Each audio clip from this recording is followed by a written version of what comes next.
That's not supposed to be on the screen.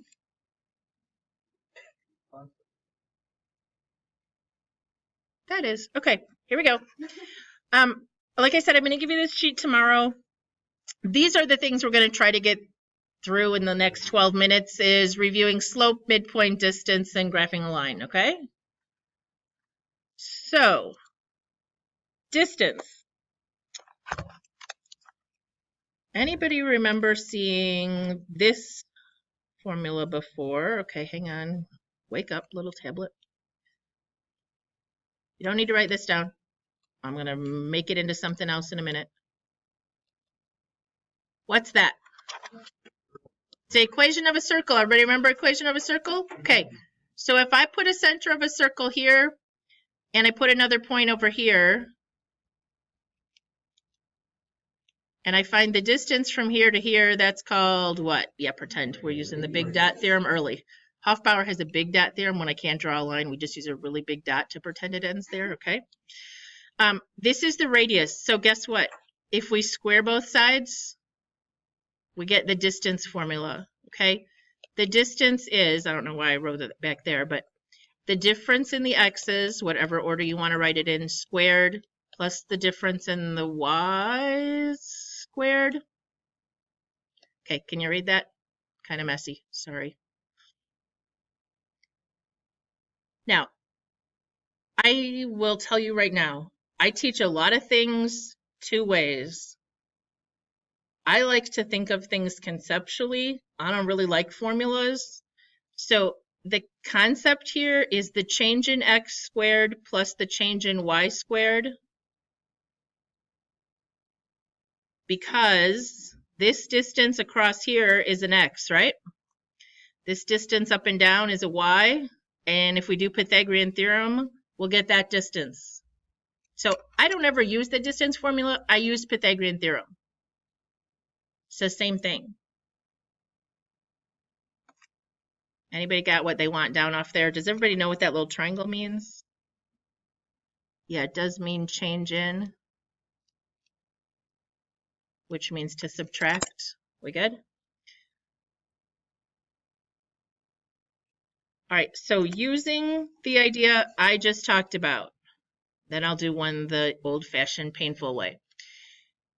How far apart are +4 and -8? Picture a number line. -8's way over on the left, +4 is to the right. 4, how far apart?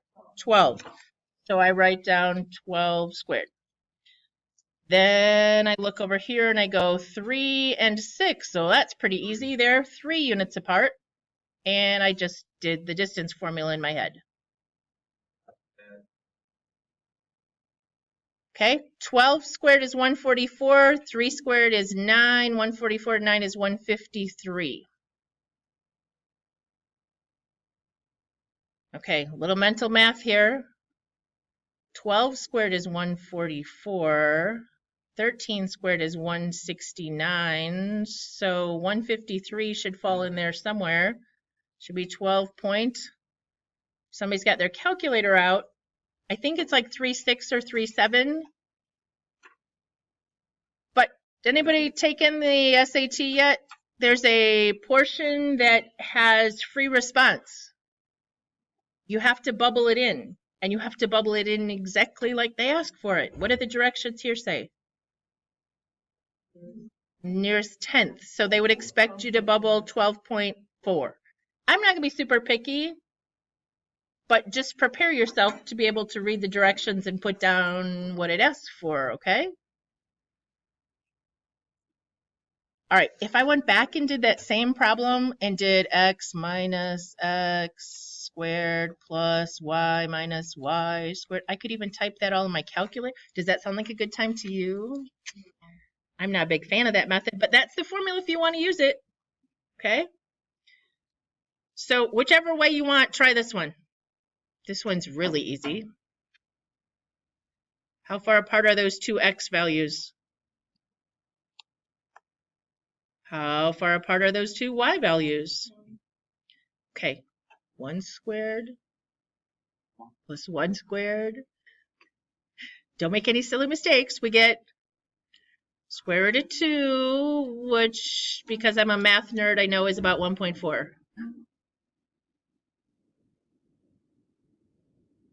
Anybody need me to write it out the other way? Everybody feel like they remember one way or the other and can do this?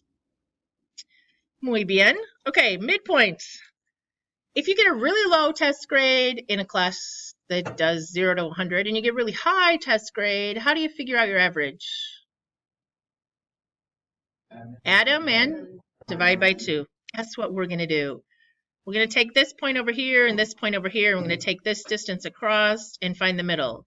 And then we're going to take this distance up and down. We're going to find the middle. Just write yourself a note. It's the average.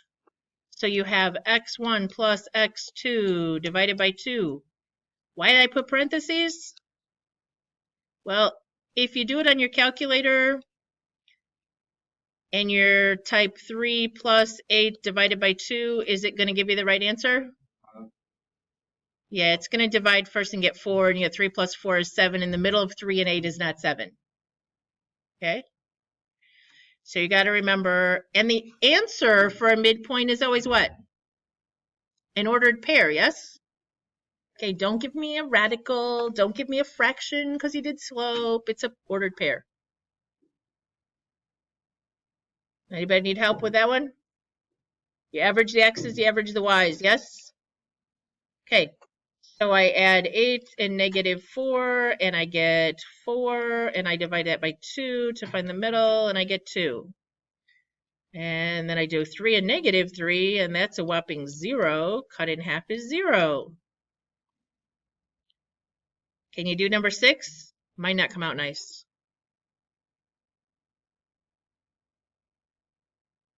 You can either give me a fraction or decimal. It doesn't matter to me.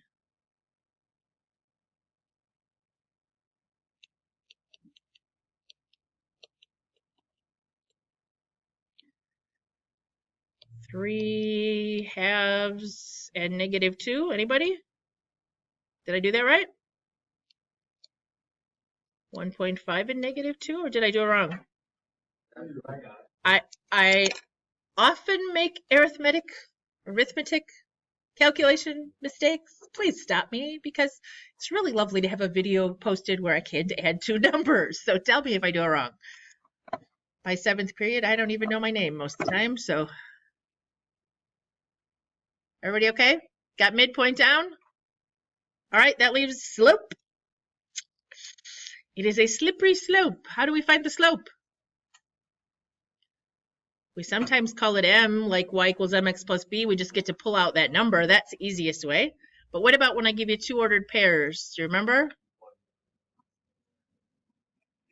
Yes, it is change in y over change in x, because remember, rise over run, you got to put the y's on top. That's the most common mistake. I can tell you right now, when I grade that section of coordinate geometry, there's going to be a whole bunch of you get a 4 because you do slope upside down. Or 3. That's really a conceptual error. We'll see how vicious I am. Okay? Change in y over change in x. And again, change in means subtract. So it doesn't matter if you do 2 minus 1. Whichever point you want to call point 1 and whichever point you want to call point 2, you can do it in either order as long as you do the y's in the same order as you do the x's. I don't need any more explanation of that, do I? Did I go too fast? Am I need me to go back? Okay. So this is an x, this is a y, this is an x, this is a y. When I teach this in directed studies, I tell them to write the other ordered pair down here, and then I tell them to subtract. 13 minus 8 is 5. Negative 16 minus negative 4 is negative 12, and that goes on the bottom. Okay, or you can go 13 minus 8 over negative 16 minus negative 4 is 5 over negative 12. What if you did it in the other order? 8 minus 13 over negative 4 minus negative 16. You get negative 5 and positive 12. Is that wrong? No. There is no more or less. They're equivalent, yes? One has the negative sign in the bottom, one has the negative sign on the top. They're equivalent, okay? Doesn't matter, because you can call this 0.1, 0.2, 0.2, 0.1, won't matter. All right, so find me the slope on this one. Oh, I think you have to do the dreaded reduce a fraction on this one.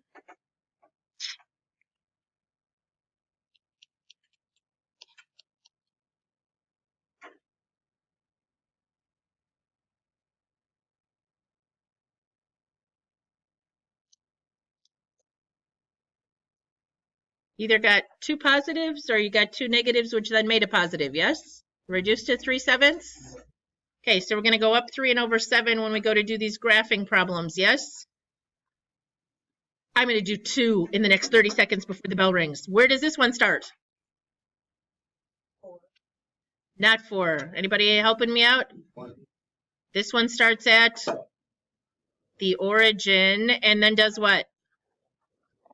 Up 4 and over 1 or down 4 and back 1.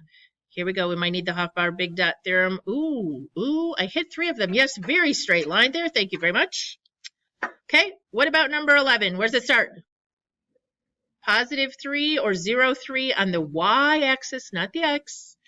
And then down 3 and right 2 or up 3 and left 2. So down 3 and over 2, whoops, 2, just kidding. Or up 3 and back 2. This dot does not count. There's the line, okay?